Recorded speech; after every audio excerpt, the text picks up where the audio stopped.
Entonces, 5.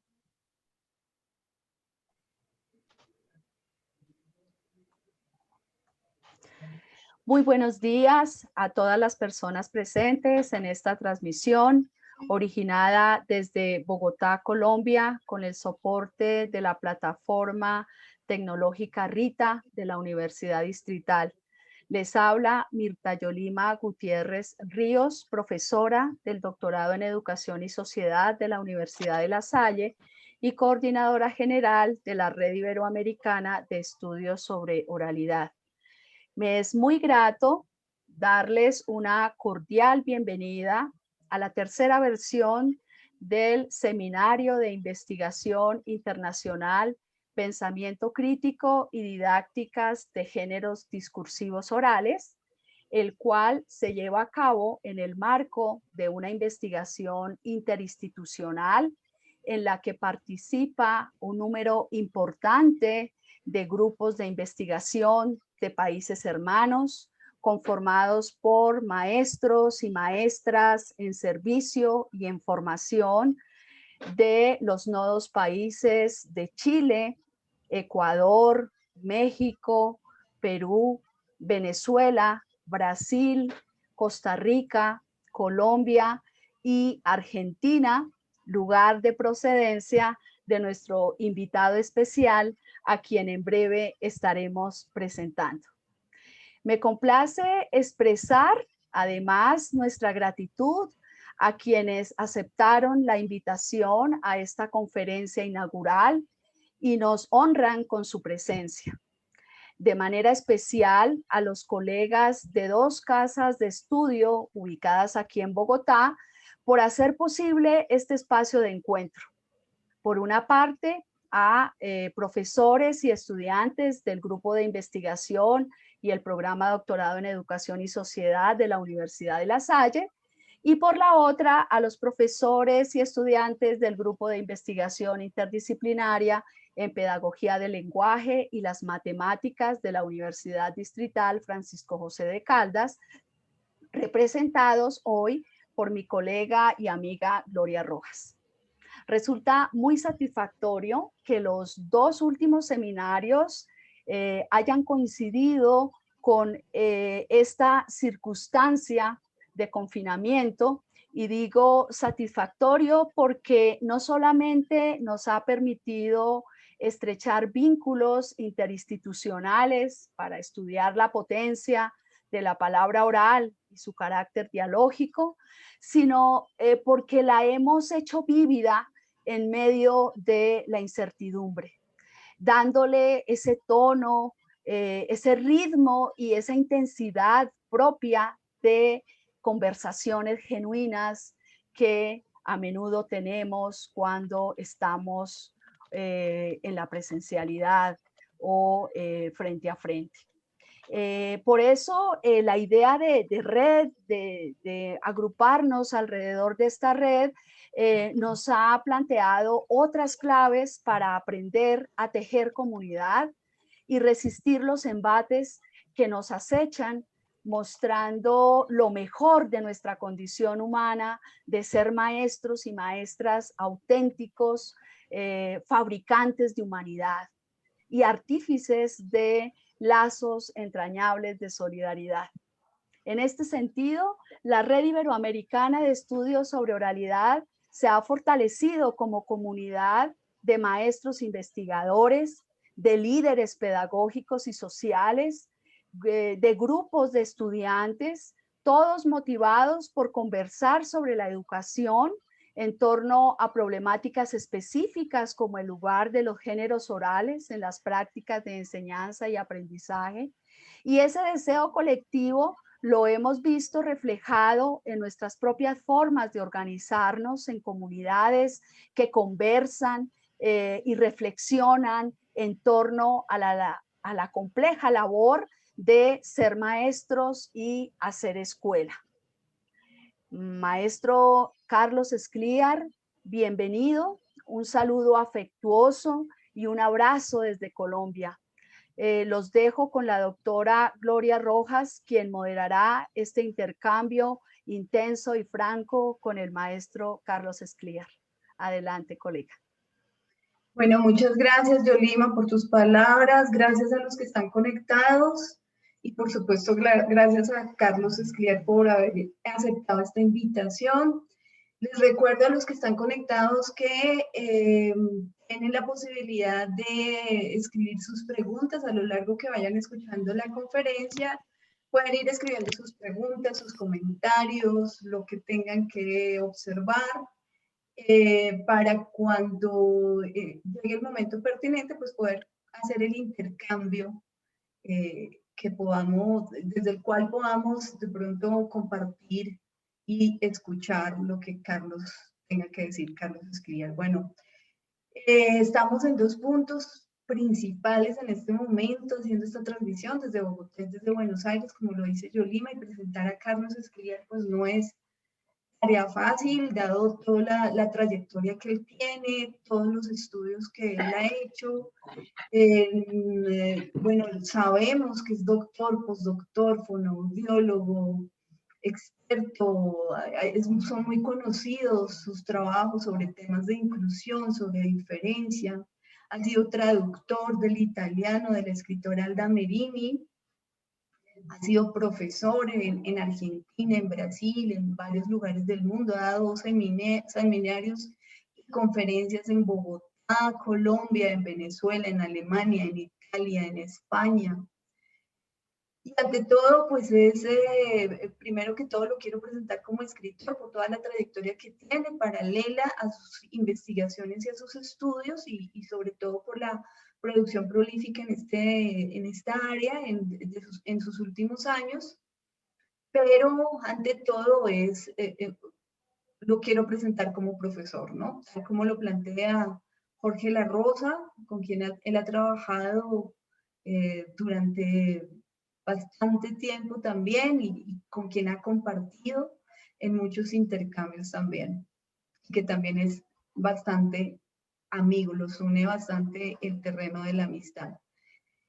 Un profesor que entiende las dinámicas de las instituciones educativas en nuestros contextos. Y hago ese énfasis debido a que hoy estarán conectados muchos maestros de muchos países de Latinoamérica, y en ese sentido, pues vale la pena resaltar esa particularidad.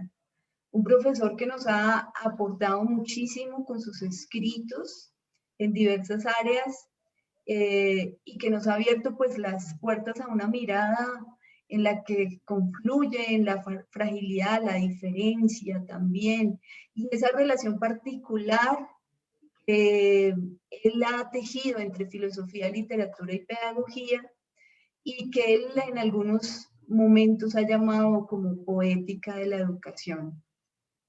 Hacer énfasis en esta relación nos lleva hoy a esta conversación que vamos a tener y a esos planteamientos sobre los cuales la conversación se inserta en la educación como una necesidad, como una relación inherente, desde la cual también nos preguntamos cuál es el lenguaje de lo educativo, cómo lo podemos ver y cómo lo hemos podido escuchar y cómo lo hemos podido leer en lo que él ha hecho, ¿no?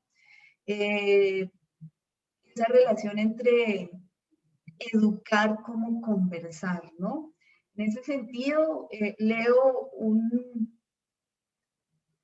apartado de uno de sus libros de los últimos años, como Un tren sobre el abismo, que dice: la conversación es una tensión permanente entre diferentes modos de pensar y de pensarse, de sentir y de sentirse, de decir y de decirse, de escuchar y de escucharse. Gracias, Carlos, por permitirnos escucharte hoy. Muy feliz de que estés aquí con nosotros. Estamos aquí a la expectativa de esta conversación que nos vas a plantear, de esa tensión, como dices en el libro, genera la conversación. Bienvenido. Bueno, muchísimas gracias, Gloria. Dime si se me escucha bien. Sí, yo estoy escuchando bien. He hecho últimamente la broma de que tengo mucho miedo cuando regrese a las aulas presenciales de empezar por estas preguntas virtuales, ¿no? Si se me ve bien y si se me escucha bien, lo que sería, digamos, grotesco en la presencialidad. Eh, y espero que la respuesta en la presencialidad no sea no se lo ve bien, no se lo escucha bien. Eh, Dicho esto, agradezco también a la red iberoamericana.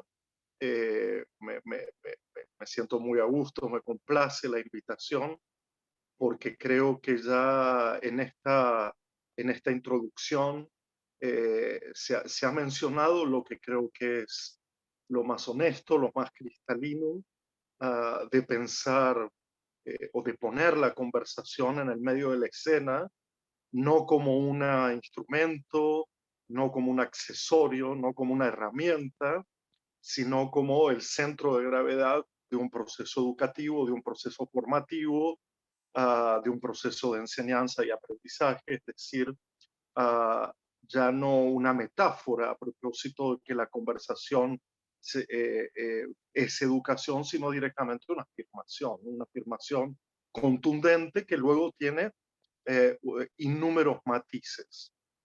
Y yo voy a tomar este desafío, esta invitación, a partir de algunos recorridos ya conocidos por algunos de ustedes y otros no tanto, ¿no? Que lo que quisiera es partir de una idea de conversación remontándome a una suerte de historia o de experiencia o de anécdota antigua.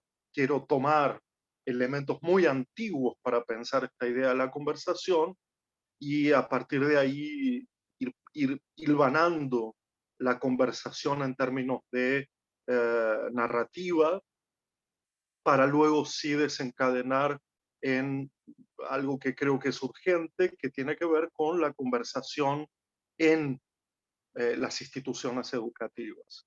Que por supuesto siempre he dicho que educar es conversar, pero, pero no se trata de cualquier conversación, no se parece a cualquier conversación y por supuesto entraña las dos preguntas que Gloria acaba de formular, ¿no?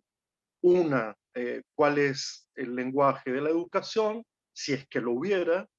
Dos, cómo conversamos a propósito de la educación, lo que a veces quiere decir en qué lenguaje la educación transcurre, pero además en qué lenguaje conversamos sobre ese transcurrir de la educación, que no siempre están unidos. ¿Mm?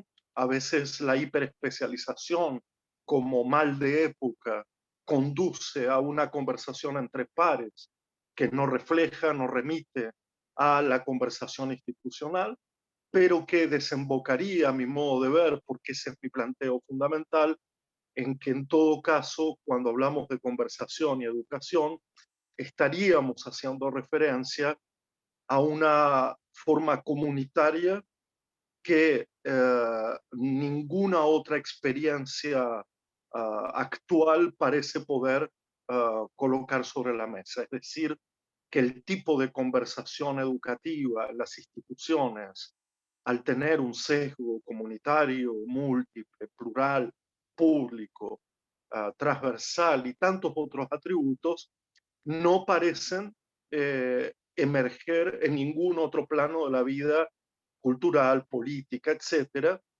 o aparece episódicamente, no con tanta continuidad, no durante tantos años, y por lo tanto aquí se juega ya no la imitación de los tejidos sociales rotos o la reproducción de los tejidos sociales comunitarios, culturales, agrietados, sino que lo que se juega en las instituciones educativas es la creación, recreación, invención, reinvención de un tejido comunitario distinto al vigente y que tanta violencia, tanta dolor, tanta pobreza, tanta miseria han creado y tanta destrucción han creado sobre la tierra. De tal manera que empiezo casi por el final, ¿no? Es decir, afirmando, sin argumentaciones intermediarias, afirmando esa esencialidad de la conversación en los términos de la creación de una comunidad distinta a las comunidades en vigencia, muchas de ellas, digamos, quebradas porque ya el espacio público ha dejado de existir hace tiempo, porque los espacios se han vuelto concentracionarios, asfixiantes, y esto lo digo antes de la pandemia y por lo tanto la pandemia radicaliza en parte esta visión que tengo de los tejidos descompuestos de la conversación política, de la conversación mediática, de la conversación de las industrias del entretenimiento, de las conversaciones en redes, etcétera. En todo caso, la metáfora será una red distinta a las redes, una red distinta a las redes.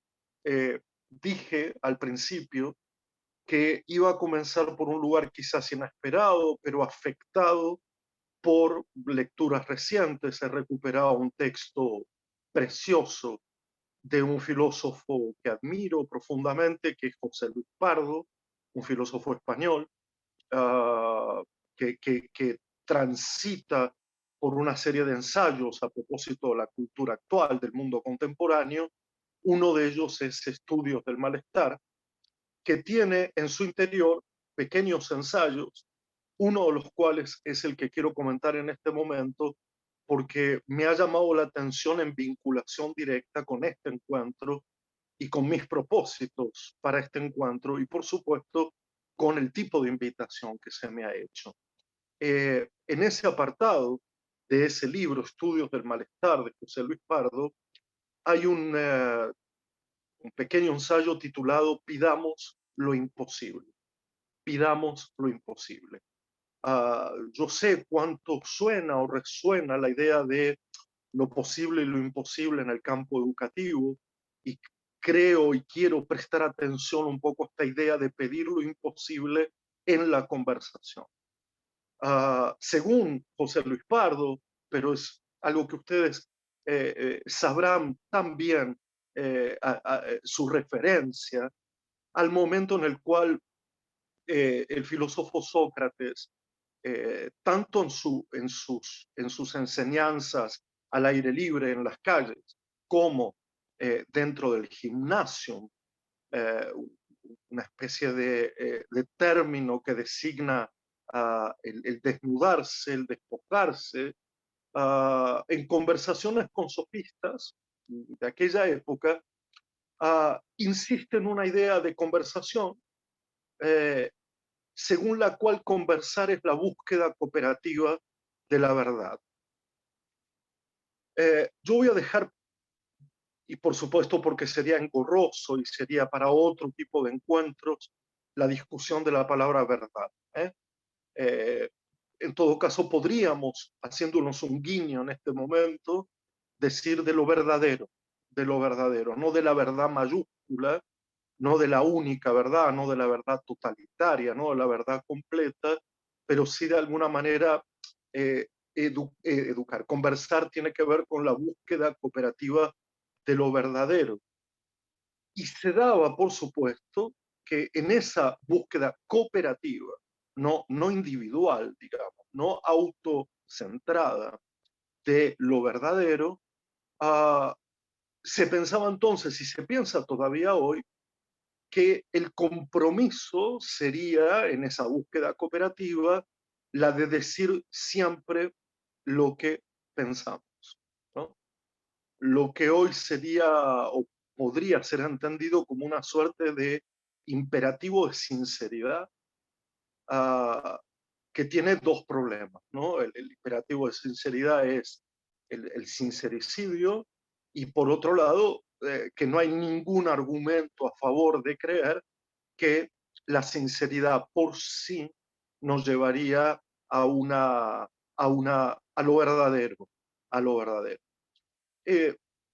Y hay algo interesante que aparece en este debate entre Sócrates y los sofistas, que es que Sócrates no exigiría tanto decir todo lo que se piensa.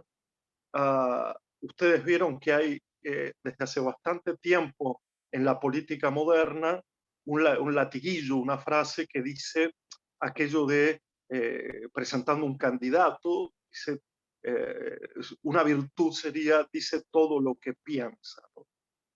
Yo creo que si fuera verdad esto sería, primero, imposible, pero además sería horroroso, ¿no? Sería trágico decir todo lo que se piensa. Y Sócrates incorpora una idea que parece casi la misma, que es que no se trata tanto de decir todo lo que pensamos, sino de pensar todo lo que decimos. Pone, digamos, patas para arriba la idea, tratando de mostrar que en la conversación el sustantivo fundamental no es decir, aunque parezca como verbo, lo dicho, sino el pensamiento, ¿no? Pensar lo que se dice es de alguna manera buscar en ese pacto cooperativo, en pos de lo verdadero, una suerte de entendimiento, de entenderse a uno mismo y entender al otro.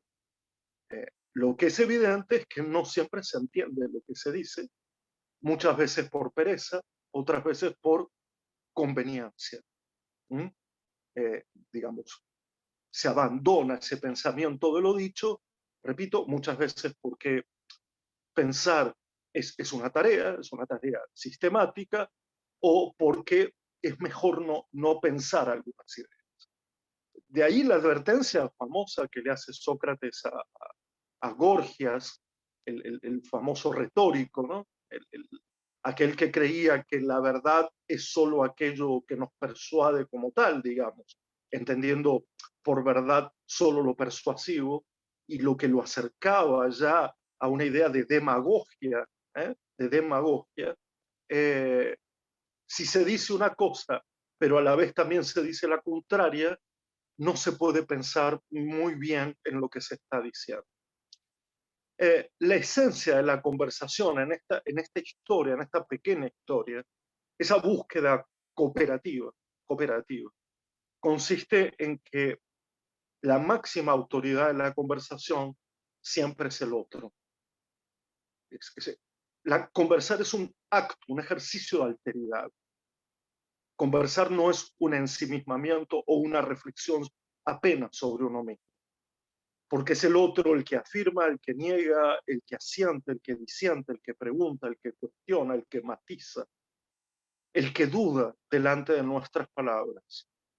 Y es allí donde no puede echarse mano o recurrir a los argumentos de la autoridad del uno, es decir, al porque yo lo digo o porque lo dijo tal o cual, lo que generalmente, fíjense qué curioso, cuando en la conversación la autoridad no es el otro, sino es el uno, ocurre permanentemente que al introducir esa frase, porque así lo digo yo, porque así yo lo pienso, porque lo dijo Confucio, porque lo dijo Marx, porque lo dijo Foucault, la conversación tiende a expirar, tiende a acabar, tiende a agotarse, porque una vez que se ha dicho que alguien ya lo ha dicho, no hay la posibilidad de continuar conversando. La primera condición de la conversación es, como traté de decir, apoyándome en Sócrates, la idea de un compromiso a pensar lo que se dice. Estar de acuerdo con uno mismo, pero estar dispuesto a cambiar para poder seguir conversando. En otras palabras, admitir el no entendimiento y no sentir ninguna vergüenza por él. Lo vergonzoso, en todo caso, sería seguir sosteniendo lo que es insostenible. Obsesionarse con un argumento que se contradice a sí mismo. Esto es lo que en la historia de la filosofía Sócrates ha llamado conversación, y por eso Sócrates se enoja tanto con un joven estudiante de Gorgias, el retórico, digamos, que es Calícles, y hay un pasaje muy famoso con ese estudiante, cuando Sócrates siente que se ha destruido el pacto de la conversación, y le dice a Calícles: destruyes las bases de la conversación y ya no puedes buscar bien la verdad conmigo si vas a hablar en contra de lo que piensas. Ahora, Sócrates cree en que es posible una conversación sin ánimo de rivalizar, sin ánimo de rivalizar, lo subrayo, de no ridicularizar al otro o de permanecer unos encima de los otros. Fíjense ustedes los tres bordes en los que podríamos encontrar una, una idea de conversación y sus efectos en las relaciones de alteridad y por lo tanto en las relaciones educativas y formativas, sin ánimo de rivalizar, de ridicularizarse uno, ¿eh? De hacer el ridículo y ridicularizar a los demás, y por último, la idea de permanecer, gracias a la conversación, por encima y por lo tanto dejar por debajo, empequeñecer, subestimar a los demás. Creo que Sócrates pensó que era posible una conversación como una forma ritualizada, y vamos también a subrayar esta idea de lo ritual, de esos rituales que hemos perdido como época, como sociedad, como cultura, y que la educación puede reponer permanentemente, la idea de una cierta ritualización de los intercambios. Uh, pero esa forma ritualizada es de cooperación, vuelvo a repetir la palabra, pero no de combate, no de deshonra o de derrota por la cobardía ante la verdad o ante lo verdadero. ¿Por qué? Porque, claro, es cierto que se está oponiendo aquí de alguna manera la idea de conversar a la idea de matarnos, a la idea de la guerra, a la idea de desaparición del otro. Estaríamos oponiendo o de alguna manera volviendo esencial la conversación como lo contrario de la masacre del otro, como la posibilidad de un, repito, tejido social distinto, de una comunidad diferente que a través de una forma ritualizada se sigue cooperando en búsqueda de lo verdadero, siendo lo verdadero la necesidad de lo común y siendo lo verdadero siempre plural y múltiple. En aquella época uno podría matizar esta suerte de idea de que Sócrates entendió que Calícles sentía vergüenza de decir lo que pensaba, de verdad lo que pensaba, que había algo que le impedía decir lo que pensaba. Y en términos actuales uno diría que esa vergüenza tendría que ver con ser políticamente incorrecto. Es decir, uh, querer decir algo que se piensa, pero no decirlo por sentir una cierta vergüenza a cómo sería tomado por la ley, por el orden, por la regla, por la norma, eso que estaríamos diciendo. Lo más actual que uno puede llevar esta pequeña historia inicial es a que, claro, uno podría introducir aquí la idea de que conversar tiene que ver con la libertad de expresión. Yo diría que tiene más que ver con una idea de franqueza, no de sincericidio, como maticé antes, la posibilidad de hablar en confianza, como ocurre entre ciertos maestros, maestras y discípulos, como ocurre entre amantes. ¿Qué quisiera yo decir con esto? Que no puedo ahora abordar algo que me parece esencial y que pronto, en algunos días, lo haremos en otro ciclo, y que tiene que ver con esa relación tan difícil, tan compleja, tan dolorosa, tan violenta, entre en la relación entre libertad de expresión y responsabilidad por la palabra. Libertad de expresión y responsabilidad por la palabra. Dejo mencionada esa tensión, la dejo apenas esbozada, pero es evidente que los libertarios de hoy, que todo el tiempo apelan al recurso de la libertad de expresión, omiten por completo esa idea de cómo nos hacemos responsables cuando tomamos la palabra. Y esa responsabilidad tiene que ver con una franqueza, tiene que ver con con una finalidad fundamental con la que termino esta primera parte, que es la finalidad de ah, buscar cooperativamente lo verdadero, crear otro tejido comunitario. Ahora bien, yo he intentado a lo largo de los últimos años hacer un elogio de la conversación ah, como rebelión o como rebeldía a la pérdida de la conversación o a la sensación, o más que una sensación, a la certeza de que la conversación había perdido esa forma ritualizada entre viejos y nuevos, que siendo para la educación trascendente ese encuentro entre lo viejo y lo nuevo, que casi define la esencia de la escuela, la esencia de las instituciones educativas, ah, alertaba sobre el hecho de una pérdida del ritual, una pérdida de la valoración de la conversación y una transformación tecnológica o tecnocrática de esta idea de conversación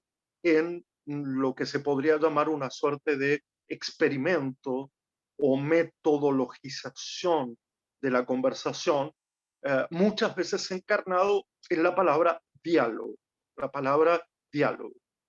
que Sócrates usa indistintamente, Platón usa indistintamente, quiero decir, ¿eh? Y no es ese el problema, el uso de la palabra, sino de alguna manera su contenido. Y en ese contenido hago una distinción muy profunda entre la experiencia de la conversación y el experimento del diálogo, que también en la tesis de Gloria está excelentemente tratado, como diferenciar ese experimento, que ya abordaremos, diferenciándolo claramente de un cierto paisaje de conversación radicalmente distinto. Pero no puedo hacer este elogio de la conversación sin admitir de alguna manera una suerte de pérdida, una suerte de derrota frente a los modos actuales de proceder o de ocupar el lenguaje en términos estrictamente de información, opinión, brevedad, intercambio, aceleración, comunicabilidad, o lenguaje asociado a la productividad o al expresionismo, en el cual evidentemente la conversación se resquebraja o se pierde. Si no parto de admitir en este elogio su pérdida, el elogio quedará incompleto. Ustedes saben que nadie mejor que Walter Benjamin para describir esa pérdida, una libertad que es una libertad de conversación que se ha esfumado por el desinterés en el otro, la sustitución del otro por la pregunta sobre sus posesiones, las condiciones de vida como único tema, una suerte de pésima obra de teatro donde los actores parecen estar atrapados y deben representar por cansancio siempre el mismo diálogo empobrecido. Dice Walter Benjamin en una cita muy conocida, pero que creo que vale la pena aquí reposicionarla, porque de alguna manera advierte mucho tiempo atrás que la conversación también está siendo secuestrada, gobernada, envenenada, infectada por el utilitarismo naciente, por esa suerte de idea de que todo debe sujetarse a, eh, a la idea de provecho, interés y lucro, incluso también la conversación. Dice Walter Benjamin en Calle de Dirección Única, la libertad de la conversación se está perdiendo, así como antes era obvio y natural interesarse por el interlocutor, ese interés se sustituye ahora por preguntas sobre el precio de sus zapatos, de sus paraguas. Ineluctablemente en cada tertulia acaba insinuándose el tema de las condiciones de vida, del dinero, como si la conversación hubiera entrado en un embudo, en un desfiladero, no a propósito de cómo estamos, uh, que era típico de nuestros ancestros, digamos, la pregunta no sobre el ser, sino la pregunta sobre el estar, y se hubiera transformado la pregunta por el interés o por el consumo o por la falta de consumo. De alguna manera, allí hay que aceptar esa suerte de pérdida o de derrota en el sentido que el mundo globalizado ha capturado también la conversación, muchas veces transformándola en intercambios de brevedad a propósito de posesión o desposesión como cualidades o virtudes del ser.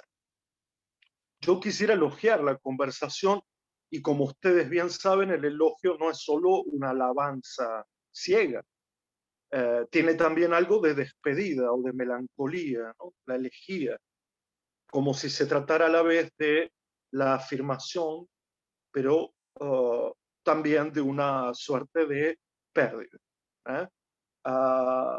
Hace muchos años escribí una suerte de decálogo sobre la conversación que yo no quería que se confundiera con una suerte de tips o de consejos o de, en fin, de los influencers o de youtubers de moda, sino que partía de la idea consciente, afirmativa, de que educar es conversar, así como educar es conmover, pero educar es conversar, o dicho de otro modo, que me parece todavía más notorio, más evidente, sin conversación no hay educación. ¿Mm? Lo pienso, digamos, afirmándolo en un sentido contrario. Me sería impensable, bueno, tal vez porque provengo de un campo de trabajo históricamente multilingüe, multicultural o bilingüe, intercultural, como lo quieran llamar, de tal manera que la premisa de la conversación no, no, no sería solo un instrumento de mi trabajo pedagógico, sino que se convertía en su propia condición, en su propia condición. Está claro que no estoy planteando aquí la conversación en términos educativos como la que nos lleva al conocimiento del otro, al diagnóstico del otro, a la evaluación del otro, porque si no sería como una trampa de la conversación. De lo que se trataría es, lo digo ya anticipándome, la educación es una conversación, no cualquier conversación, a propósito de qué haremos con la vida común, qué haremos con el mundo que nos toca vivir, cómo haremos ese mundo mejor, cómo podemos cambiar los destinos vitales de aquellos que por el azar, el capricho, las políticas públicas, la pobreza, la miseria, han tenido un destino de alguna manera interdicto o un destino puesto en riesgo. Y por lo tanto, cómo la educación a través de la conversación muta, multiplica esos destinos para cambiar de alguna manera eso que algunos llaman buena o mala suerte en los procesos naturales inexistentes, ¿no? En ese decálogo, repito, no se trataba de una suerte de, ¿cómo decirlo otra vez? Que no sea de la misma manera, que no sea entendido como las reglas de San Benito, digamos, unas reglas de comportamiento, no son morales, no tienen que ver con la moralidad, sino que por el contrario proceden de un largo proceso de estudiar la idea de conversación, de investigarla, de pensarla con otros, de leerla, de escribirla. Y algunos de los elementos de esa suerte de decálogo serían, los comparto, los siguientes.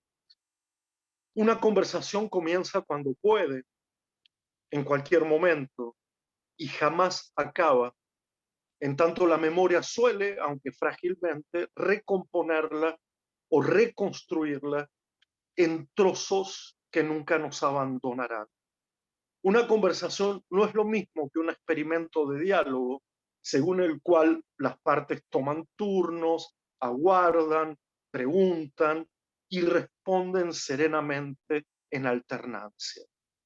Una conversación es la unidad mínima de una comunidad de amistades, cuya síntesis es la afección, pero también el desborde. Una conversación no tiene un tema específico. Si de verdad se conversa y enseguida el tema se deriva hacia la deriva, el resultado es la perplejidad y la pregunta permanente sobre de qué estábamos conversando. Una conversación es un conglomerado de rostros, gestos, voces, silencios, pero es el cuerpo el que conversa, porque la conversación se hace de cuerpo presente, no es el conocimiento previo. Una pregunta que al cuerpo una posible respuesta lo inclina hacia adelante. Una conversación es lo contrario de porque lo digo yo. El yo no tiene ninguna trascendencia en la conversación porque se diluye en la potencia del nosotros. Una conversación tiene como límite la indiferencia, el abandono, el quitar el cuerpo, el irse. Una conversación no busca acuerdos o desacuerdos, no busca agradar o desagradar, sino sostener las tensiones entre distintas biografías que se encuentran en determinado momento. Una conversación reúne por lo menos a dos fragilidades y solo la confesión de la mutua fragilidad, es decir, lo que no sabemos, lo que no podemos, instala una relación conversadora. Una conversación es una atmósfera que parece irrecuperable, pero que sobrevive incluso décadas después. Una conversación es esencialmente un gesto pedagógico. En tanto, educar puede ser comprendido, como dije, como el modo de conversar a propósito de qué haremos con el mundo y qué haremos con la vida. Como gesto pedagógico, conversar se dirige no tanto a aquello que las cosas son, sino a aquello que hay en las cosas, lo que abre no tanto la descripción, sino sobre todo la narrativa. Se conversa no tanto sobre un asunto, sino sobre sus efectos. Se conversa no tanto sobre una lectura, sino sobre sus consecuencias. Se conversa no tanto sobre un saber, sino sobre sus resonancias. Una conversación, en fin, abre una brecha, un espacio en el tiempo. Yo diría que a veces lo perfora, otras veces lo detiene, crea una pausa necesaria. Es la única materia de la que está hecha la posibilidad de ausentarse de la urgencia y de la prisa.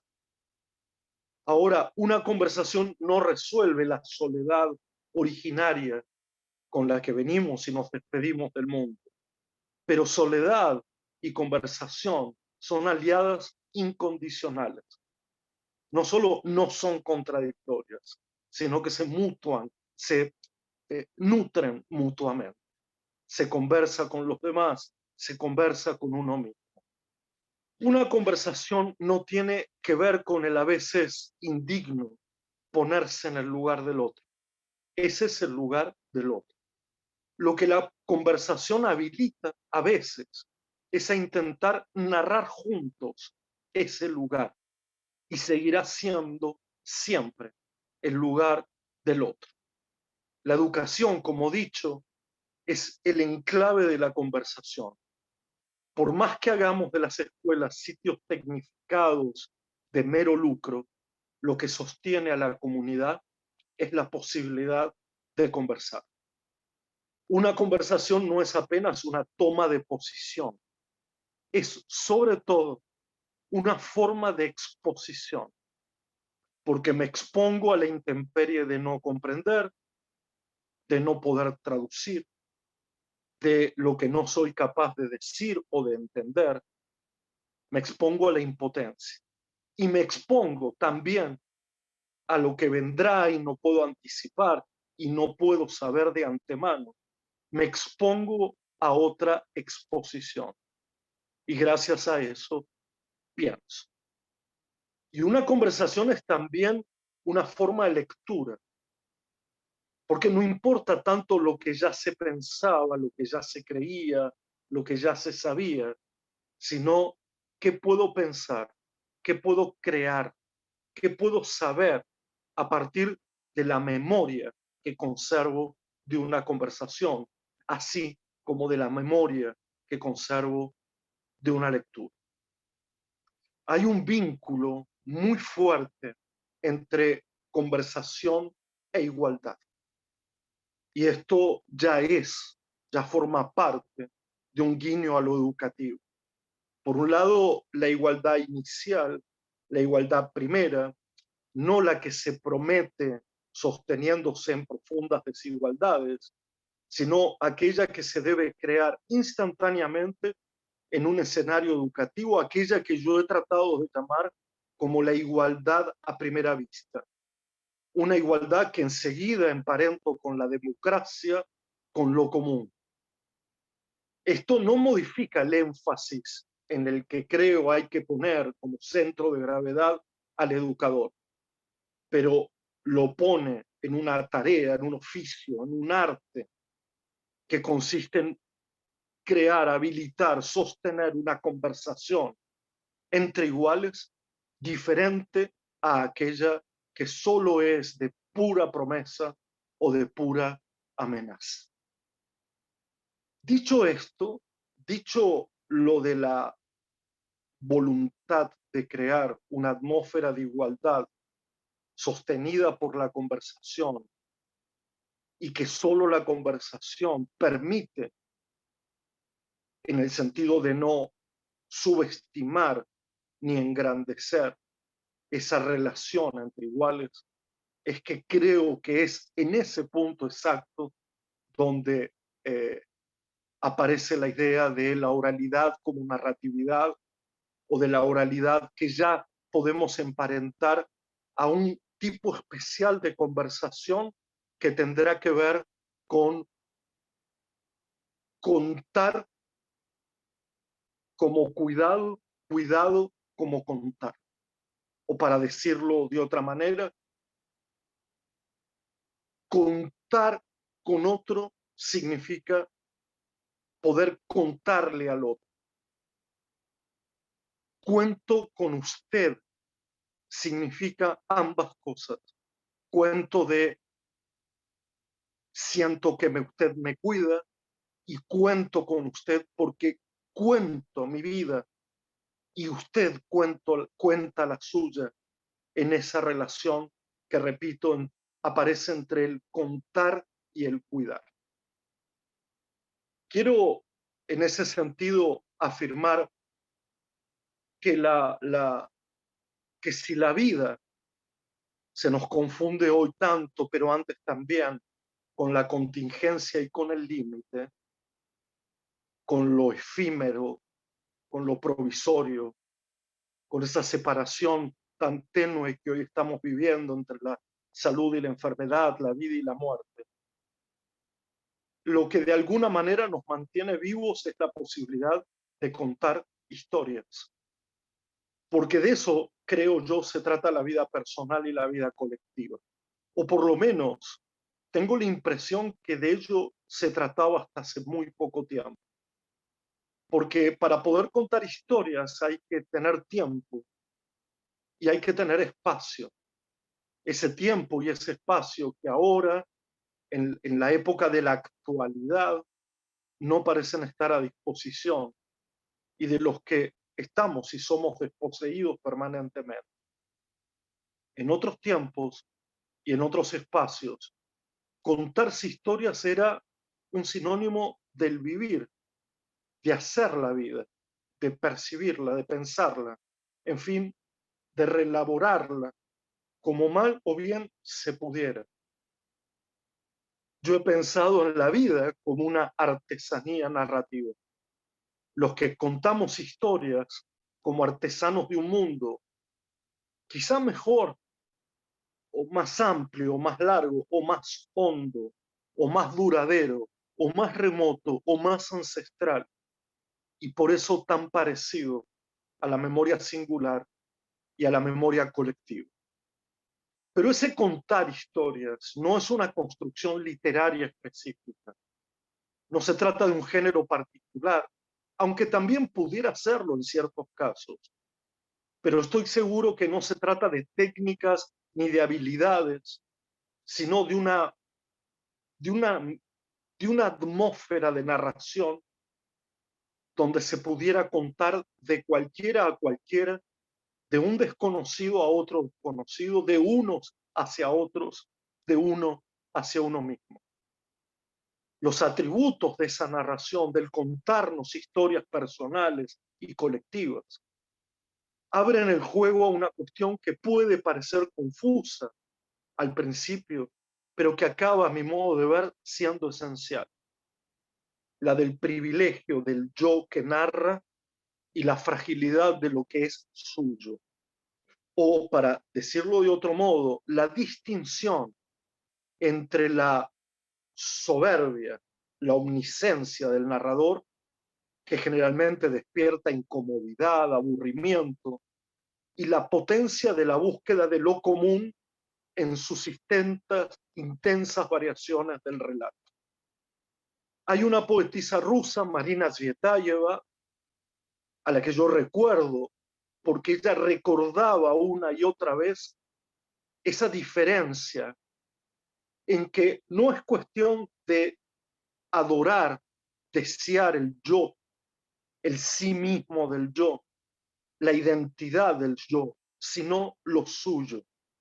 Aquello que de ese yo se expone y sale al encuentro de los demás como asuntos que se abren al devenir de la conversación. Como si en la narración de una historia de vida no tuviese tanta importancia el quién del relato, el cómo es ese quién del relato, su identificación precisa y definitiva, sus virtudes y sus valores, sino más bien su acción en el mundo, que posibilita el efecto de la escucha y el afecto de la lectura. Esta es para mí la diferencia esencial entre la identidad y la intimidad de un relato, de una historia, de un personaje, quien quiera ser, la distinción radical entre mi yo y lo que es mío. Mío no en el sentido de propiedad privada, sino en su gestualidad abierta y expuesta a los demás, lo que forma parte de uno en el mismo instante en que se ponen sobre la mesa. Recordarán ustedes el personaje de Novecento, la novela fantástica de Alessandro Barico, cuando dice aquello de no estás jodido verdaderamente mientras tengas una buena historia a cuestas y alguien a quien contársela. Porque yo diría que no hay tópicos determinados en la narración. Yo diría que no se trata de un currículum de la narración, sino más bien de no prefabricar o dejar que la narración se exponga al mundo para que de algún modo sea inagotable, interminable, inextinguible. Esa es la propiedad genuina de los cuentos, ese es el hecho fundamental de el había una vez.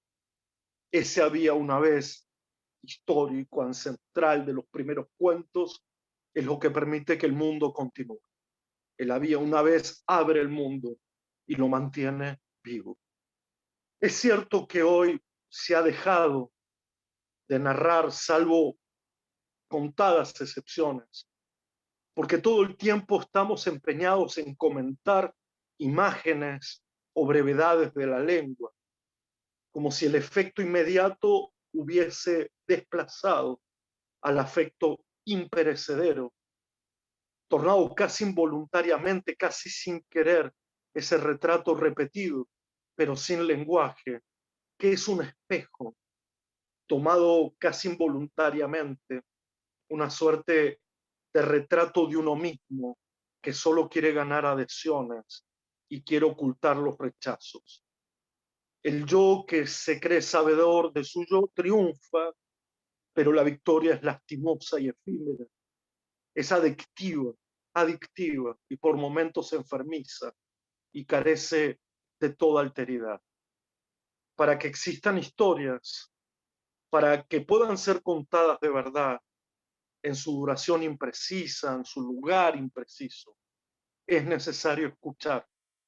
Y esto quiere decir prescindir del yo que se anticipa, que ya sabe, que ya conoce, que adivina autoritariamente todo lo que vendrá. Nada hay de más triste que una historia que ha sido abandonada, olvidada. Para que haya una vida, es preciso que haya otra vida que le dé sostén, que la escuche, que le acompañe, que le preste atención.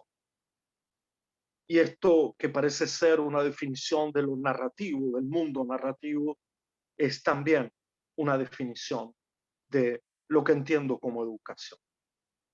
Se ha hablado mucho de que en educación hay que elaborar y relaborar todo el tiempo la idea de tomar la palabra como la gran artesanía del maestro, de la maestra. Sin embargo, yo creo que tomar la palabra es lo que sigue a la creación del ambiente narrativo. Tomar la palabra no como centro de gravedad, sino como una reelaboración permanente de la atmósfera narrativa. Tomar la palabra no quiere decir abusar de la palabra, sino poner la palabra en términos conversacionales, en términos de franqueza, en términos de poder extender la conversación hacia confines no esperados o inesperados directamente. Quiero, por supuesto, que en todo esto que intento decir es que tomar la palabra y conversar es todo lo contrario de creer que la palabra, el lenguaje, es de alguien, es de algunos, como si a algunos o a alguien le perteneciera la palabra democracia, la palabra libertad, la palabra sentido o la palabra lenguaje. Yo creo que arrogarse el lenguaje como propiedad privada es el primer signo de una disputa que debería torcer la comprensión del bien común como un hilo antiguo, como un hilo tenue y antiguo que nos hace y nos deshace. Creo que en vez del juzgamiento, la educación es una forma de lenguaje de apreciación ética, estética y política, porque en ello se nos va la vida y en ello se nos va el lenguaje, que cualquiera pueda tomar la palabra y hacer de ella el sostén de su biografía y el entramado de lo común. Dicho todo esto, me parece que quisiera yo ahondar en un punto específico, y es que tiene que ver con la idea de la conversación con niños y niñas, como aquello que puede ser entendido como el gran motivo de la entrada a las instituciones educativas y que dura, en algunos casos, más allá de la escuela primaria, que es cómo pensar esa conversación, porque por lo general conversar con niñas y niños nos enfrenta a una cierta extrañeza. Hay como algo de impostación que viene casi invariablemente a la hora de cruzar palabras en ese territorio tan sin nombre del encuentro conversacional con niñas y niños. Hay, por ejemplo, una impostura didáctica, una impostación didáctica, cuando se trata de darle a la conversación una finalidad instructiva. Hay una impostación moral si se trata de orientarlas a ciertos valores. La impostación en general es resultante de darle a las palabras una utilidad que intente completar la supuesta incompletud infantil, que por definición se supone que es la incompletud de palabras, la incompletud del lenguaje. Porque como ustedes bien saben, la etimología de la palabra infancia se puede leer como la falta de voz, pero la expresión latina infantia no expresa únicamente la incapacidad de hablar o de tener voz como habitualmente se entiende, porque hay allí en esa expresión un verbo, que es el verbo fari, y que designa la propiedad del habla, sí, pero lo hace en un sentido, perdón, de una posible inteligibilidad para los demás, de tal manera que ese significado, la referencia, no es a no tener voz todavía o una voz incompleta, sino a no tener un habla discernible para los demás,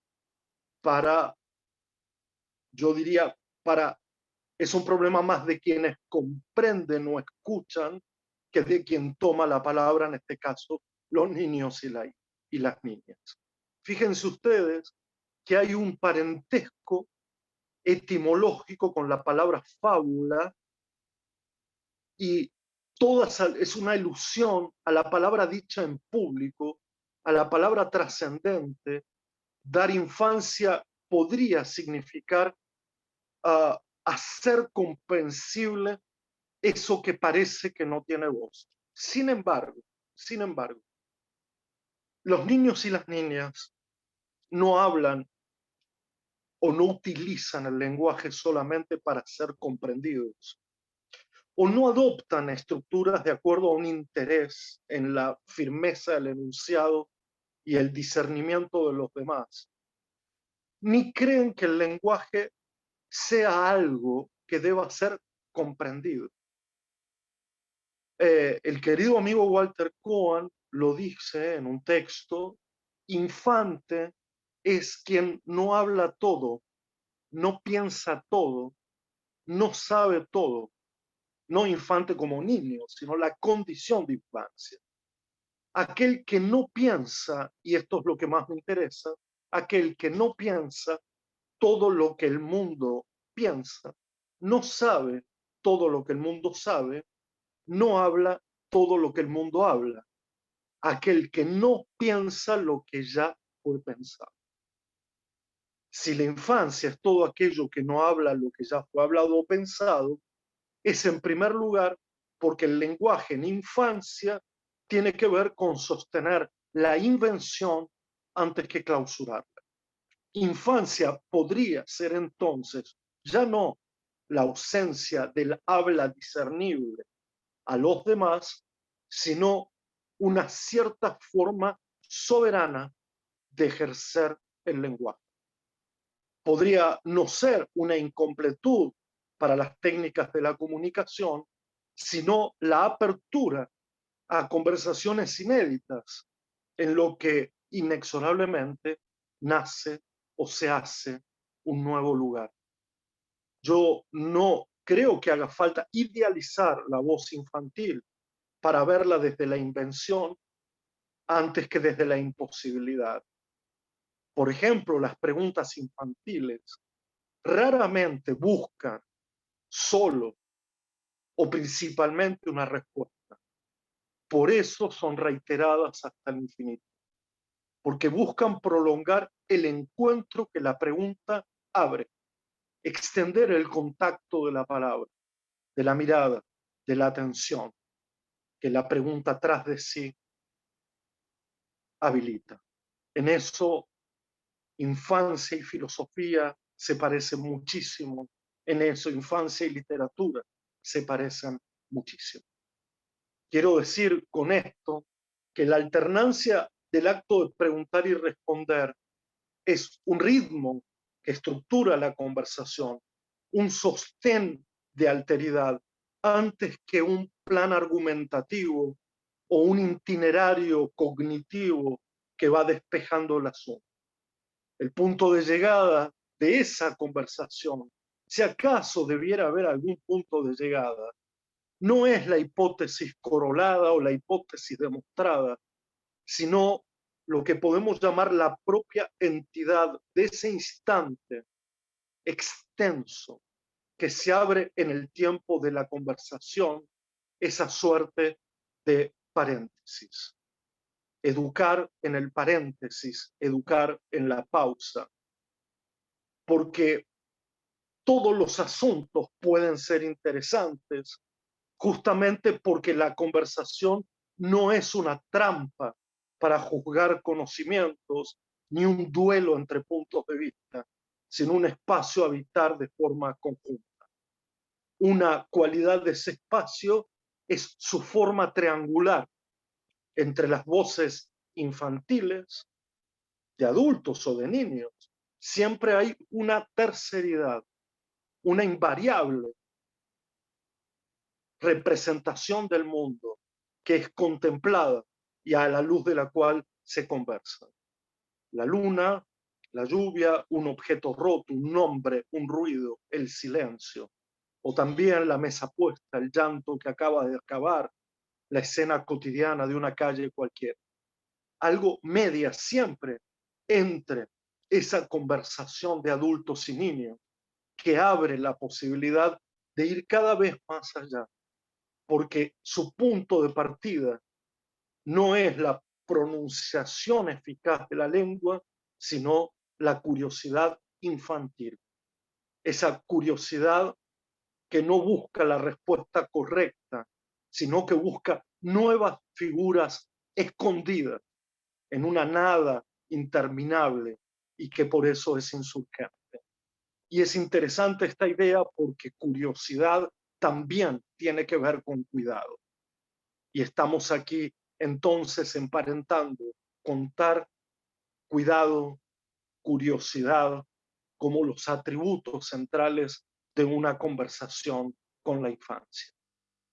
Yo creo que en ese sentido lo que podríamos terminar por decir es que si bien en las instituciones educativas hay un encuentro o un desencuentro o un choque o una batalla entre lo que podríamos llamar el lenguaje del instante de la infancia, es el lenguaje que, repito, infancia aquí no es sinónimo de la niñez y los adultos también podemos tener ese lenguaje de la infancia, pero ese encuentro o desencuentro entre el lenguaje poético de la infancia, poético en cuanto cuidado, curiosidad, contar, y el lenguaje académico de algunos adultos, de algunas instituciones, de algunas disciplinas, es donde se dirime la idea formativa, como multiplicación de lenguajes y no como reducción de lenguajes, como abrir la posibilidad de sostener ese lenguaje infantil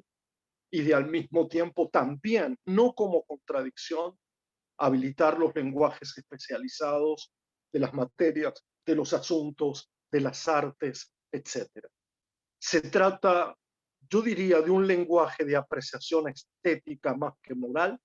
Se trata de un lenguaje de la estética y de la ética, en tanto no vale cualquier forma, en tanto las formas deben ser revisitadas, y porque en el fondo esto nos va a conducir a lo que creo yo podría ser una de las consecuencias de lo que intento decir. La conversación educativa no define una idea de objetivo o de función externa de las instituciones, de las escuelas, sino que inaugura un debate posible, histórico, pero que necesitamos actualizar todo el tiempo y que tiene que ver con la distinción entre la función de las escuelas y las formas de las escuelas. Con esto, ¿qué quiero decir? Que si la escuela se define solo por su finalidad social, ¿no? Y a tesis a las cuales muchísimos adscribimos y estamos de acuerdo, porque ser funcionalista forma parte de este mundo, es posible que podamos también tener un distanciamiento con la idea funcionalista, diciendo que ante todo la escuela es un lugar cuya forma posibilita la separación, cuya forma no está definida por la función, sino que es ante todo un espacio, un tiempo y una ocupación ya de por sí totalmente distinta a otro espacio, a otro tiempo y a otra ocupación. La escuela como un lugar localizado fuera de las necesidades de trabajo, la escuela entendida como un aprender por aprender, no como un instrumento de utilidad o de mercancía, la escuela como ese lugar de igualdad por excelencia, lo que vuelve a poner en el centro la idea de que hacer escuela tiene que ver con poner sobre la mesa esa vida y ese mundo, poner sobre la mesa toda la vida y todo el mundo posibles para inaugurar una conversación igualitaria, franca, a propósito de qué haremos con nuestras vidas y qué haremos con este mundo. Bueno, dejo por aquí para no seguir ocupando tanto tiempo, tanto monólogo. Supongo que tendremos motivos para conversar. Así que, en principio, quiero agradecer la atención, la paciencia. Disculpen el desorden de mi presentación, pero intento todo el tiempo, a pesar de estar rodeado aquí de libros, de apuntes, de guiones, mostrar, hacer un ejercicio de pensamiento en vivo, mostrar el pensamiento tal como está, y ofrecerlo en un estado de transparencia, de desnudez, para tratar de decir no lo que ya sabía y lo que yo ya pensaba, sino también intentar empezar a pronunciar todo lo que aún no sabemos, todo lo que aún no podemos. Así que muchas gracias.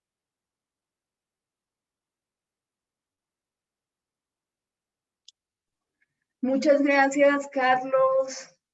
Gracias por este sustento filosófico que nos hace sobre la conversación, sobre esa necesaria relación de alteridad que existe en la conversación, de alteridad y de igualdad. Gracias por ese elogio a la conversación que haces. Gracias porque nos haces ver esa necesidad de diferenciar también la conversación y el diálogo, ¿no? Gracias por hacer énfasis también en ese lenguaje poético que necesitamos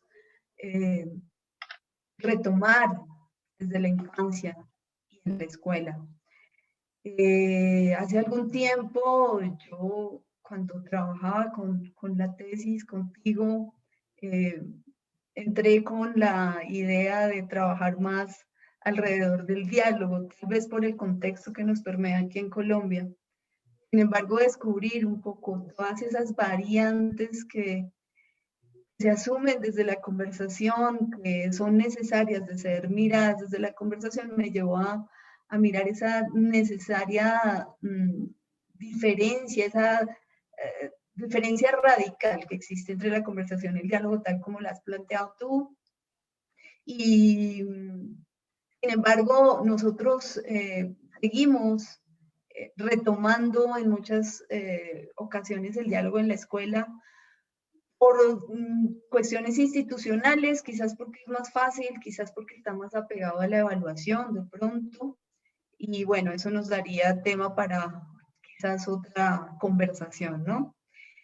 Yo quiero dar acá la palabra indirectamente a quienes han participado, a quienes han colocado sus comentarios, sus preguntas. He tratado... Dime. Con mucho gusto, con mucho gusto. Entonces, en esa mirada, pues destaco a Juan Carlos López, a María Nelcy Rodríguez y a Carlos Gaviria, quienes hacen énfasis en que es fundamental pensar todo lo que se dice por encima de decir todo lo que se piensa. Que la conversación franca y con confianza quizás permiten esto, ¿no? Definitivamente la educación no puede estar apartada de la filosofía y la responsabilidad con la palabra tiene que ver con una relación personal y propia con la verdad. Bueno, eso retomando quizás esa primera parte desde la cual pues hay una entrada filosófica alrededor de la conversación. No sé si quieras comentando ya o leo todo lo que... o comparto, sí. comparto Así todo. aglutinando algunas cuestiones. Sí que hago algún comentario, pero no para responder o no para No, completar nada, sino para acusar recibo y haber escuchado esos subrayados que hacen los compañeros, las compañeras, decir algo más sobre ese decir todo lo que se piensa, ¿no? Que quizás no lo haya dicho en ese momento y que tiene que ver justamente con el trabajo que me absorbió los últimos 2 años a propósito de volver a pensar en la locura, la idea de manicomio, a propósito de la traducción que tú mencionaste de la poeta Alda Merini en su libro biográfico sobre su vida en el manicomio, ¿no? Y justamente allí hay un momento en el cual ella dice, la locura es decir todo lo que se piensa. Digamos. La locura es no tener ninguna posibilidad de poder entender el otro, digamos, y elaborar la toma de la palabra a partir de la presencia de los demás. Y ella dice que sí, que de alguna manera esto de decir todo, que ella no podía ni siquiera frenar un tipo de alucinación, de tal manera que el lenguaje que acompañaría ese pensamiento sería absolutamente incomprensible, casi en un estado de infancia, ¿no? Así que, eh, nada, de acuerdo con lo que han subrayado, y me alegra que se haya subrayado ese aspecto filosófico que a veces parece subestimado, parece menor o parece volátil, ¿no? O parece como que es un sobrevuelo.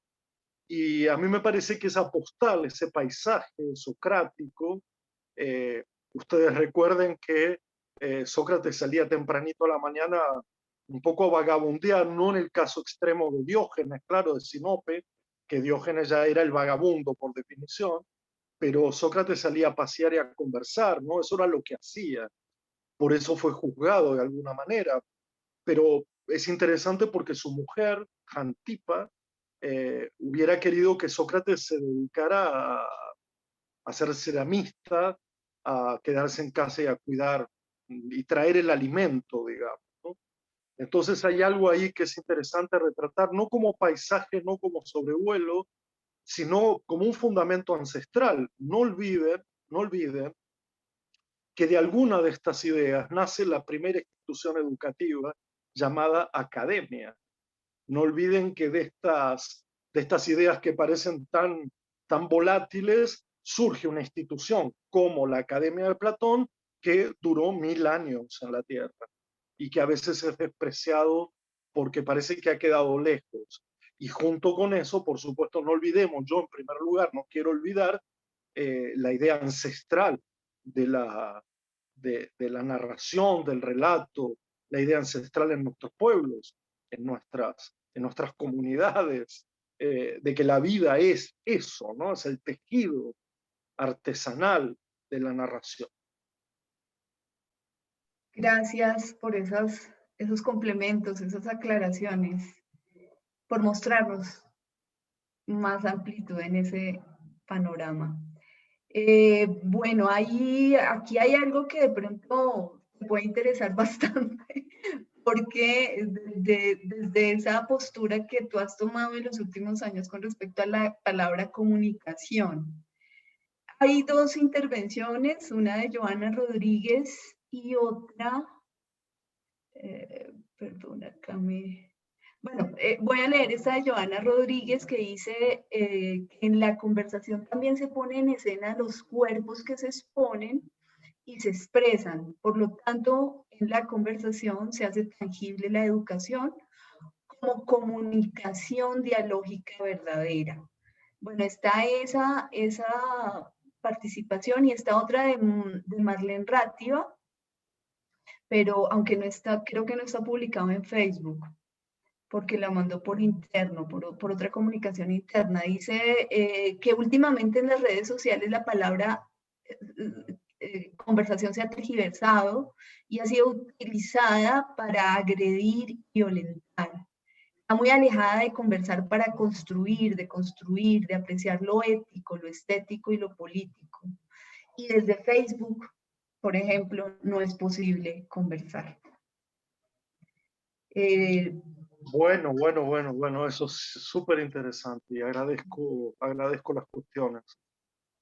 Justamente en una mañana que me había encontrado un poco sensible por unos comentarios eh, que yo sentí un poco violentos o violentadores a propósito de una eh, pura expresión poética que había intentado compartir, ¿no? Quiero creer que no estamos hablando necesariamente de trolls, sino que estamos hablando de la idea de iguales, digamos, la idea de iguales, que hay alguna intención comunicativa en esas intervenciones, ¿no? Quiero decir algunas cosas a propósito de estas cuestiones. Yo no soy un purista de la lengua, no quiero contribuir a esa perversión de qué nombres hay que ponerle a las cosas. No tengo esta intención ni siquiera religiosa en el sentido de Adán con al que le fue dado la capacidad de nombrar, digamos, en el sentido bíblico del asunto. No quise decir que no se pueda usar diálogo, comunicación, eh, conversación de la misma manera. Me parece que lo que tenemos que reconocer es a qué llamaríamos conversación, diálogo, comunicación en una misma dirección por los atributos que hemos intentado sostener aquí. Y en ese sentido me da igual que llamemos a eso como lo llamemos, como comunicación, como diálogo, como conversación. Por eso yo lo que intenté decir era la experiencia de la conversación, el experimento de diálogo. Algunos me pueden decir la experiencia del diálogo, el experimento de la conversación. Sí, porque ahí lo que juega es la distinción entre experiencia y experimentación, entre humanización o tecnificación del asunto, o entre lectura y, de alguna manera, tecnocratización de los asuntos esenciales de la vida. Si en las redes se puede conversar, yo tengo experiencias donde sí, experiencias donde no. Cuando alguien de forma autoritaria solo quiere juzgar no solo lo que aparece en la pantalla, sino también toda tu vida, evidentemente allí no se habilita la conversación, ¿no? Como cuando alguien hoy me puso muy poético lo suyo, pero ¿en qué cápsula vive usted y cómo vive usted en un mundo paralelo? Yo ya ahí no tengo mucha capacidad para conversar, porque yo creo que también es cierto que no se conversa para agradar, ni se escribe, ni se piensa en ese sentido.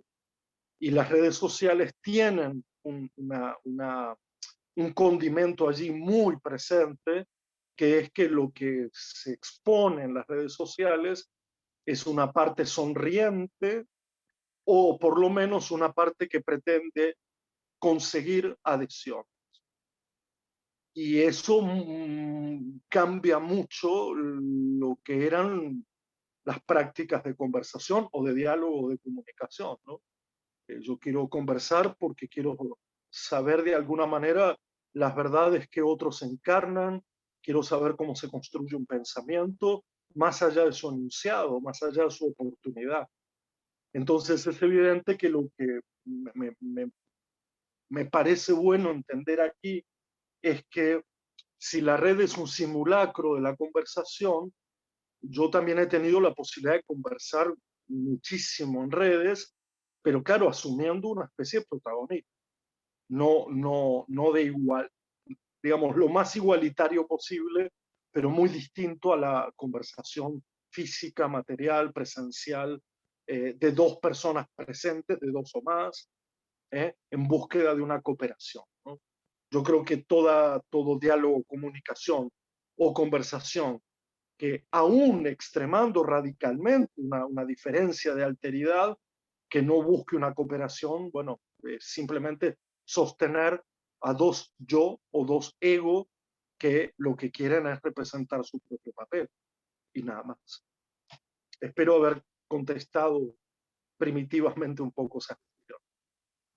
Bueno, muchas gracias, Carlos.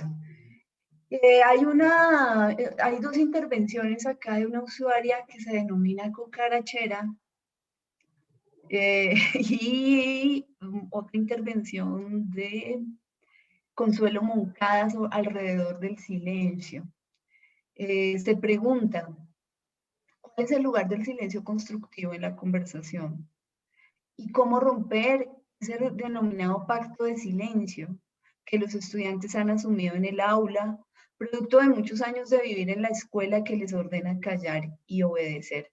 Bueno, son dos preguntas que van en líneas diferentes, pero creo que recuerdo mucho lo que escribiste precisamente como un tren sobre el abismo, el silencio como una utopía impracticable.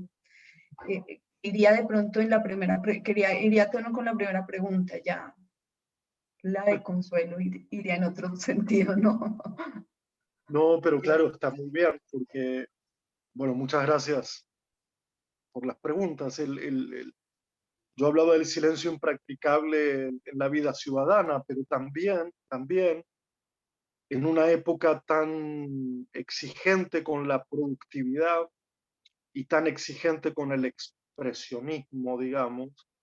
El expresionismo no como corriente artística de la pintura, sino el expresionismo como esa invitación permanente a tener que tomar la palabra, y donde el silencio es mal comprendido o el silencio es despreciado o el silencio es confundido con turbiedad, con debilidad. Y el silencio también es una forma de rebeldía, ¿verdad? Es decir, yo también quisiera hacer cosas que me dejen en silencio, que me permitan el silencio. Por ejemplo, ser espectador y no siempre estar envuelto en actividades educativas o formativas donde se pida a cambio el relato del otro, donde se pida a cambio el testimonio, donde se pida a cambio la expresión, el cuento, el tomar la palabra del otro. Creo que en eso hemos confundido un poco eh, la participación democrática, la idea de participación, con la idea de no poder callarse. También, bueno, ustedes saben muy bien, esto aparece en Albert Camus a propósito de que el hombre rebelde, la humanidad rebelde, es aquella capaz de decir que no. Es decir, donde el no juega un papel político, cultural, individual y colectivo fundamental. Y yo emparento la idea del silencio también a una suerte de rebeldía. Creo que del callarse por el autoritarismo al hiperexpresionismo de la participación, debe haber algunos matices donde el silencio tenga su lugar y sea apreciado. La exigencia de decir, eh, la exigencia de participar es también un mal de este mundo, porque termina siendo una exigencia adaptativa, es decir, que para estar en este mundo hay que participar, hay que tener redes, hay que decir algo, porque si no parece que el silencio es ausencia, debilidad, ¿no? Y yo creo que no, que el silencio revela esta otra idea, una cierta complicidad. En una conversación te puedo prestar mis ojos para escucharte y no necesariamente estás esperando que te diga nada. Y por lo tanto el silencio allí juega un papel de complicidad fundamental. En una conversación el silencio es respetuoso. Eh, el decir lo que uno piensa no siempre tiene lugar ni es siempre bienvenido. Sobre todo cuando a veces la conversación quiere decir, te escucho, estoy aquí. Y no hace falta que dé mi punto de vista, salvo que me lo pida, salvo que se juegue algo ahí fundamental. Así que yo creo que, bueno, de mi parte yo valoro intensamente el silencio, que no parezca, y me paso muchas horas, porque creo que el silencio también es contemplativo. Abre ahí un ejercicio de donde la mirada se calla un poco, digamos, de lo que ya vio, y el silencio permite un juego ahí interesante. dentro de algunos ejercicios de filosofía con niños y niñas y con jóvenes, también hay silencio. También el silencio juega ahí un ejercicio. No sé por qué me estaba acordando de Lugo de San Víctor, el primer didacta de la lectura, cuando también decía aquello de leer tiene que ver con la circunspección, con la meditación, y en toda esa descripción había como una idea de lectura como silencio. Muchísimas gracias, Carlos. Hay un comentario adicional de Carmen González, que dice que conversar es hacerse responsable frente a la palabra relacionada con la franqueza, pero hablar en confianza es poder llevar ese elemento pedagógico al aula para vivir el encuentro. Sobre todo en este momento donde estamos aislados. Podemos retomar la confianza que posibilita la conversación para volver a estar con el otro, que siempre somos nosotros mismos en interacción. Yo creo que aquí vale la pena retomar ese lugar, ese espacio desde el cual has hecho énfasis en varios escritos y en varias conferencias alrededor de esa imposibilidad de no poder estar en el lugar del otro, ¿no? Como en el... usualmente nosotros lo tenemos como un lugar común, ¿no? Ponernos en la piel del otro, ponerlos en los zapatos del otro, póngase en el lugar del otro. Pero creo que uno de los aportes bien significativos es ese escenario en el que tú haces una diferencia radical, el lugar del otro es del otro y nadie puede quitarlo, ¿no? Creo que un poco la intervención esta última tiene que ver con eso, esta de Carmen González. No sé si quieras añadir Sí, algo adicional a eso. sí, vale la pena y gracias. Lo primero es, evidentemente, la interrupción es la falta de conversación, el vacío. Creo que pese a los esfuerzos de una cierta continuidad pedagógica, este año y tanto hemos vivido también experiencias donde la conversación se ha ido. No la conectividad, que también es un factor absolutamente que divide las aguas poblacionales, ¿no? Y las aguas desiguales de este mundo, sino también la idea de no he podido conversar y por lo tanto la sensación de que no ha habido la posibilidad de una continuidad. Por eso yo decía que lo fundamental en el regreso, como ha ocurrido aquí en nuestro país, en algunos lugares se ha vuelto a las aulas, era volver a la conversación, que es como decir volver a la comunidad. No era volver a los aprendizajes significativos porque se había perdido el tiempo el año pasado, como algunos pretenden hacernos creer. Es también hacer una diferencia entre dar clases e ir a la escuela, ¿no? Que para mí es sustancial. Porque ir a la escuela significa ir hacia la conversación y dar clases significa otra cosa, ¿no? Es ejecutar una tarea que tenemos como responsabilidad. Sin embargo, en la última parte de la cuestión, creo que aparecía allí la idea repíteme la última parte porque quiero ser bien textual de lo que decía Joaquín, ¿no? Vuelvo a leer, dice, conversar es hacerse responsable frente a la palabra relacionada con la franqueza, pero hablar en confianza es poder llevar ese elemento pedagógico al aula para vivir el encuentro, sobre todo en este momento donde estamos aislados. Podemos retomar la confianza que posibilita la conversación para volver a estar con el otro, que siempre somos nosotros mismos en interacción.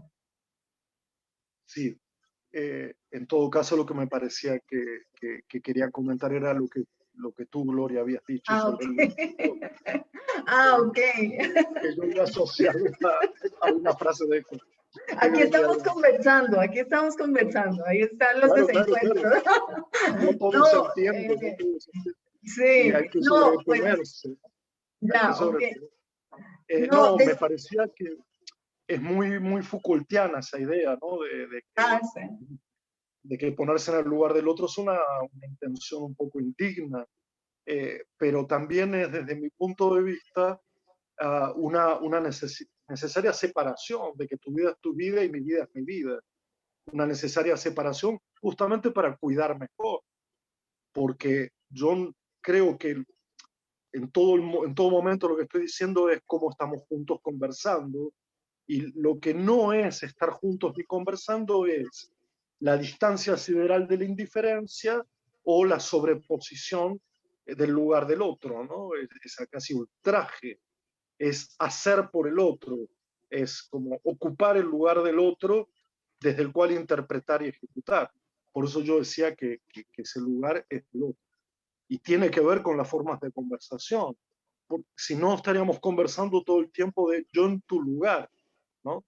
Y cuando alguien recibe esa frase, bueno, yo en tu lugar lo que haría, claro, pero es yo en mi lugar, no yo en tu lugar, ¿verdad?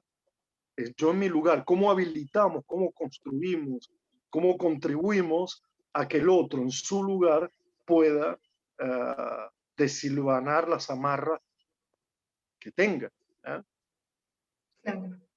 Igual, Claro, de todas formas, Gloria, de todas formas, en términos institucionales, uno no está pensando en lo individual, sino en lo colectivo. Por lo tanto, todo esto que estoy diciendo tiene que ver con lo colectivo, no con lo singular, sino ya entraríamos en otro campo, ¿no? Que es la escucha individual, que es la atención individual, que creo que pertenece más a otro campo que no el educativo, ¿no? En el educativo la respuesta puede ser singular, pero el planteo es siempre colectivo. okay.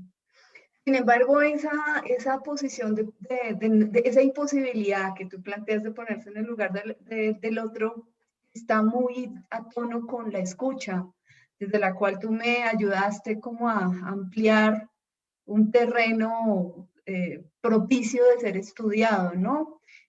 Me acuerdo mucho de esos planos teóricos que tú me ayudaste como a formular, cómo esa escucha se da desde la voz y desde el silencio, precisamente como hablábamos, como lo retomábamos ahorita, y cómo hay una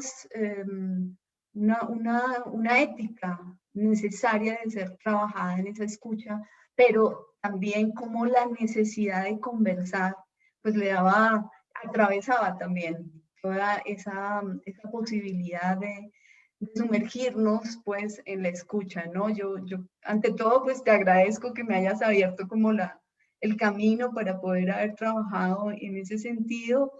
Creo que eso reúne de alguna u otra manera los comentarios de quienes han escuchado, de quienes están participando en el chat de la transmisión, y en últimas pues lo que se ha planteado, lo que has planteado desde el principio. Bueno, muchísimas gracias, Carlos, por este encuentro. Ahorita le vuelvo a dar la palabra a... No sé si quieras de pronto cerrar con algo más. No, recién pensaba, y además de agradecerles muchísimo y de esperar que esta conversación continúe, que muchas de estas preguntas me las hice a la hora de traducir ese texto de una mujer en los años 60, una mujer italiana que en los años 60 estaba en un manicomio antes de los procesos de desmanicomialización, y que alguien me sugirió que para traducirme tendría que poner en el lugar de ella. Y yo decía, pero ¿cómo hacer para ponerse en el lugar de una mujer 60 años atrás en un manicomio? Justamente no tengo que intentar ponerme en ese lugar para traducir. Tengo que escuchar y habilitar su propio texto. Era eso, nada más. Y muchísimas gracias por este encuentro de sábado. Aquí llueve. Y bueno, les deseo que estén bien, que se puedan cuidar, que haya vacunas para todos, para todas, y que pronto nos podamos reencontrar presencialmente. Bueno, y a propósito del texto de Merini, no sé, allá se debe ver al revés en la pantalla. Tú tradujiste, veo que es como una doble traducción, ¿no? La traducción de la poesía y traducción del italiano. Bueno, aquí voy entonces a cerrar, si me lo permites, Claro. con uno de los poemas. Se llama Mi hermana. O si me quieres indicar algún otro. No, está muy bien, está muy bien. Bueno, mi hermana que me ha robado las lágrimas, me ha robado el corazón encerrándome dentro del círculo vicioso del manicomio, creyendo que todo era solo dolor. Mi hermana que me ha rebatido como el Señor, sentándose a la mesa de los profanos y que le dijo a la gente que yo era atea y prevaricadora. Mi hermana divina y grande como la desgracia, me ha dejado sola y perdida dentro de un mar de perlas. Esas son cosas privadas y largas, amargas cadenas que fluctúan de puerta en puerta, de camino en camino, y la multitud egoísta y feliz no sabe que los predecesores pasados me han robado el alma. Ese es un hueco convexo, es una dulce pelusa de amor. Mi hermana estaba divinamente absorta dentro de sí, cuando cayó perdida dentro de su cadena. Ay, de mi hermana, que me ha dejado en un encantamiento pleno de alegría. Ella, que fue la segunda madre encinta, amor de Clitemnestra. Ay de mí, que el manicomio ha dado frutos de amor y de fiesta. Ay de mí, que en el manicomio encontramos la vía de la vida eterna y el juicio de la filosofía con la lágrima del bate. Amable perla que surcó mi mejilla, cuidándose de no helarme en la sombra. Lindo poema de Alda Medini, traducido por Carlos Esqueriar. Me perdonan la Muchas lectura gracias. porque no estaba preparada para leerlo y eso también requiere preparación, la lectura de poemas. Gracias. Bueno, Gracias. no, gracias a ti, muy contentos de haberte escuchado, de haber compartido contigo, Carlos. Y bueno, también muy agradecidos con todos los que estuvieron presentes en esta transmisión, los que participaron con sus comentarios, los que hicieron posible también esta transmisión, la Universidad Distrital, la Red de Tecnología de la Universidad Distrital Rita, a todos los que escucharon y no escribieron, a los que escucharon y escribieron sus preguntas y comentarios, en fin, a todos los que hacen es posible esta conversación. Lima, tienes la palabra.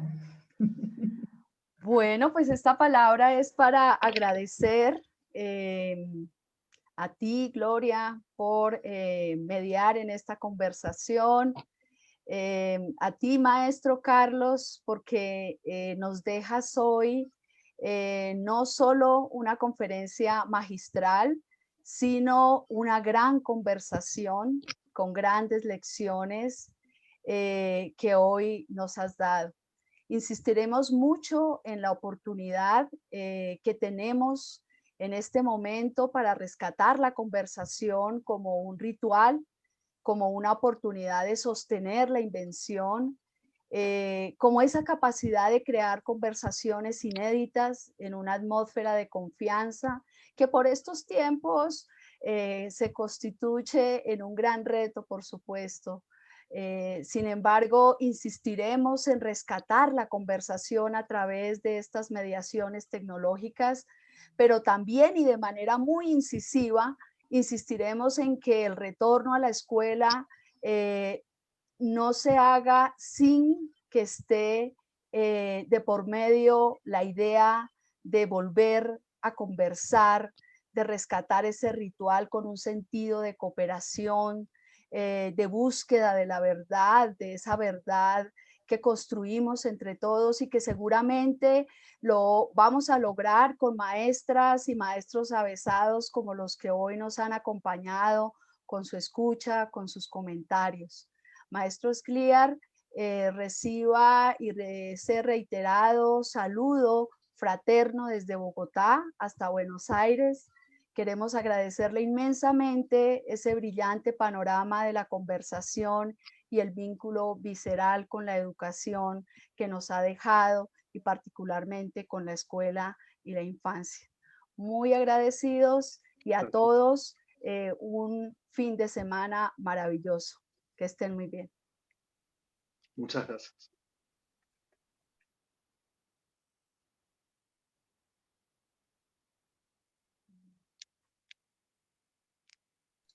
Listo, profes, ya se detuvo la transmisión en Facebook. Ah, bueno. ¡Wow! ¡Qué muchísimas bien! gracias. Bravo, yo Bueno. creo que podemos dar el aplauso por aquí. Lo logramos, qué bien. Muchísimas Genialísimo. gracias, Carlos. Qué bueno verte a pesar de que estás atravesando un dolor que ya lo hemos vivido en varias ocasiones. Claro que sí, claro que sí. Bueno, me voy a preparar la comida, que aquí ya estamos casi llegando a la 1. Listo, listo. Por Listo. suerte no empezamos temprano para mí, pero sí que terminamos justo en el momento en que es hora de comer un poco y creo que me lo he ganado. Creo que me lo he ganado. Total, total. Estuvo muy lindo, muy chévere todo. Muy Me gustó hermoso. mucho, mucho, mucho. Y No he veo visto la gente en Facebook porque no he abierto Facebook, pero había gente, había cantidad. O sea, había gente escuchando por Facebook. Sí, Sí, muchos. sí, había bastante. Y yo creo que sigue, lo van a ver en diferido, ¿no? O sea, eso Sí, suele siempre es pasar, así. suele Sí, pasar. siempre es así. Exacto. Carlos, Bueno, muchísimas gracias y nos estaremos comunicando por correo para los bueno, trámites que faltan. no te preocupes. Un gran abrazo. Gracias por la invitación y hasta pronto. Hasta pronto. Gracias. Chao. Gracias, Gloria. Cuídate. Gracias, Felipe. Que estén muy bien. Hasta luego, profes, con mucho gusto. Chao, Felipe. Entonces, bueno, ya ahí queda la transmisión, ¿no? Ya ahí en Ay, ese... Felipe, tú nos puedes copiar ese link de donde queda, o bueno, más bien te pregunto, ¿es posible en algún momento